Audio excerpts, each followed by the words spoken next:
Hello, breakfast ആയിട്ടോ അല്ലെങ്കിൽ വൈകിട്ടത്തെ ചായൻ്റെ കൂടെ വെറുതെ കഴിക്കാനോ എല്ലാം പറ്റിയ നല്ലൊരു ടയർ പത്തിരീൻ്റെ റെസിപ്പി ആയാലോ. ഇത് ഉണ്ടാക്കാൻ വേണ്ടിയിട്ട് ആദ്യം ഒരു മിക്സിൻ്റെ ജാറിലേക്ക് 1 കപ്പ് ചിരകിയ തേങ്ങ ഇട്ട് കൊടുക്കുക. അതിൻ്റെ അകത്തേക്ക് 1 ടേബിൾ സ്പൂൺ ചെറിയ ജീരകം ചേർത്ത് കൊടുക്കുക. ഇനി ഇത് നന്നായിട്ടൊന്ന് അടിച്ചെടുക്കാം. നമ്മൾ ചമ്മന്തിയെല്ലാം അടിച്ചെടുക്കുന്ന പോലെ 1-2 തവണ ഒന്ന് ക്രഷ് ചെയ്തെടുക്കാം. ഇതിനി വേറെ ഒരു പാത്രത്തിലേക്ക് മാറ്റി വെച്ചതിന് ശേഷം അതേ മിക്സിൻ്റെ ജാറിലേക്ക് ഒരു 10 ചെറിയുള്ളി ചേർത്ത് കൊടുക്കുക. അധികം വലിപ്പമില്ലാത്ത മീഡിയം സൈസ് ചെറിയുള്ളിയാണ് ഇട്ട് കൊടുത്തിട്ടുള്ളത്. ഇനി ഇതിൻ്റെ അകത്തേക്ക് 2 പച്ചമുളകും ഒരു 5 അല്ലി വെളുത്തുള്ളിയും കൂടി ഇട്ട് കൊടുക്കുക. ഇനി ഇതും കൂടി നന്നായിട്ടൊന്ന് അടിച്ചെടുക്കാം. അധികം അരിഞ്ഞു പോകാത്ത വിധത്തിൽ ഇതുപോലെ ഒന്ന് പൊടിച്ചെടുത്തിട്ടുണ്ട്.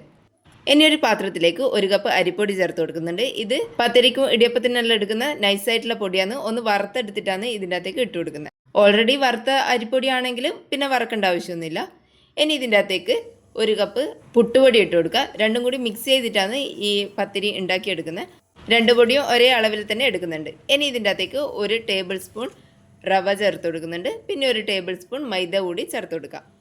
ഇത് ചേർക്കണമെന്ന് നിർബന്ധമില്ല, ഒന്ന് സോഫ്റ്റ് ആയിട്ട് കിട്ടാൻ വേണ്ടിയിട്ടാണ് ഇത് രണ്ടും ചേർത്ത് കൊടുക്കുന്നത്. ഇനി ഇതിൻ്റെ അകത്തേക്ക് ഒരു 1/4 ടേബിൾ സ്പൂൺ ഉപ്പ് ചേർത്ത് കൊടുക്കുക. എല്ലാം കൂടി നന്നായിട്ടൊന്ന് മിക്സ് ചെയ്തെടുക്കാം. സ്പൂൺ ഉപയോഗിച്ചിട്ടോ അല്ലെങ്കിൽ കൈകൊണ്ട് തന്നെ ഇത് നന്നായിട്ടൊന്ന് മിക്സ് ചെയ്തെടുക്കാം.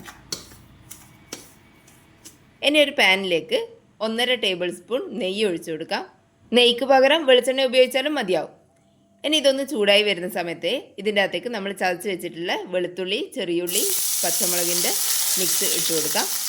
ഇനി ഈ നെയ്യിൽ ഇതൊന്ന് വഴറ്റിയെടുക്കാം. ഇത് ചതച്ചെടുത്തതായതുകൊണ്ട് പെട്ടെന്ന് വഴന്നു വരും.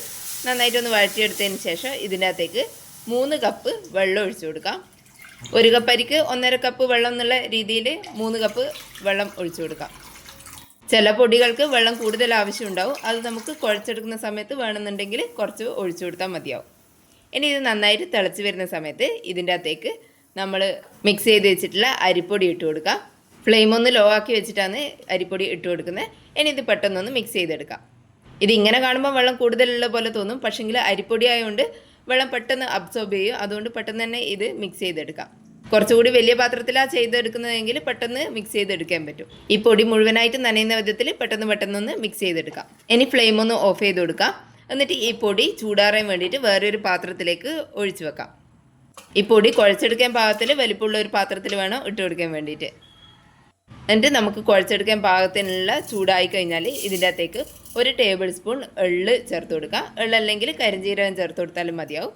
എന്നിട്ട് അതിൻ്റെ അകത്തേക്ക് നമ്മൾ അടിച്ചു വെച്ചിട്ടുള്ള തേങ്ങേൻ്റെയും ജീരകത്തിൻ്റെയും മിക്സ് കൂടി ഇട്ട് കൊടുക്കാം. എന്നിട്ട് കൈ വെച്ചിട്ട് നന്നായിട്ടൊന്ന് കുഴച്ചെടുക്കാം. ചെറിയ ചൂടോടുകൂടി തന്നെ വേണം കുഴച്ചെടുക്കാൻ വേണ്ടിയിട്ട്. നന്നായിട്ട് സോഫ്റ്റ് ആകുന്നവരെ കുഴച്ചെടുക്കാം. ഇനി ഇത് പരത്തിയെടുക്കാൻ ഒരു എളുപ്പത്തിന് വേണ്ടിയിട്ട് 2ആയിട്ട് മുറിച്ച് കൊടുക്കാം. എന്നിട്ട് കിച്ചൺ ടോപ്പ് ഒന്ന് ക്ലീൻ ചെയ്തതിന് ശേഷം കുറച്ച് വെളിച്ചെണ്ണ ഒന്ന് ബ്രഷ് ചെയ്ത് കൊടുക്കുക. എന്നിട്ട് അതിൻ്റെ മേലെ ഈ ഡോ ഒന്ന് വെച്ച് കൊടുത്തിട്ട് നന്നായിട്ടൊന്ന് പരത്തിയെടുക്കാം.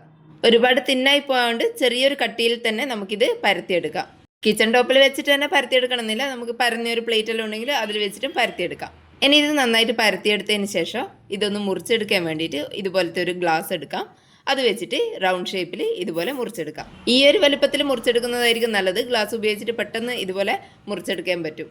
ഇങ്ങനെ മുറിച്ചെടുത്തതിന് ശേഷം ബാക്കി വരുന്ന മാവ് ഒന്നുകൂടി പരത്തിയതിന് ശേഷം ഇതുപോലെ തന്നെ മുറിച്ചെടുക്കാം. ഈ ഒരു കനത്തിൽ വേണം മുറിച്ചെടുക്കാൻ വേണ്ടിയിട്ട്, ഒട്ടും കനം കുറഞ്ഞു പോകരുത്. ഇതുപോലെ ബാക്കിയുള്ളതും കൂടി മുറിച്ചെടുക്കാം. ഇനി ഒരു കടായിൽ കുറച്ച് വെളിച്ചെണ്ണ ചൂടാകാൻ വെക്കുക.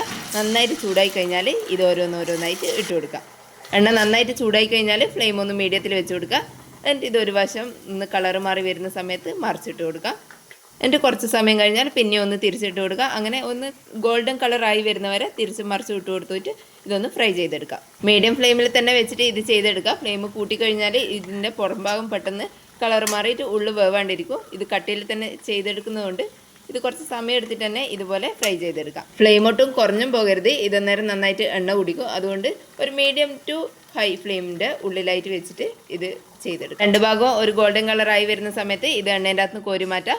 ബാക്കിയുള്ളതും കൂടി ഇതുപോലെ തന്നെ ചെയ്തെടുക്കാം. ഇതിൻ്റെ കൂടെ ചിക്കൻ കറിയോ അല്ലെങ്കിൽ മുട്ടക്കറിയെല്ലാം നല്ല കോമ്പിനേഷൻ ആയിരിക്കും. ഇത് വെറുതെ കഴിക്കാനും നല്ല ടേസ്റ്റാണ്. വൈകിട്ടത്തെ ചായൻ്റെ കൂടിയെല്ലാം ഉണ്ടാക്കാൻ പറ്റിയ റൈറ്റാണ്. പെട്ടെന്ന് ഉണ്ടാക്കിയെടുക്കാനും പറ്റും. നല്ല ടേസ്റ്റാണ്. എല്ലാവരും ഒന്ന് ഉണ്ടാക്കി നോക്കണേ. വീഡിയോ കണ്ടിട്ട് ഇഷ്ടപ്പെട്ടിട്ടുണ്ടെങ്കിൽ ഒന്ന് ലൈക്ക് ചെയ്ത് സബ്സ്ക്രൈബ് ചെയ്യണേ. താങ്ക്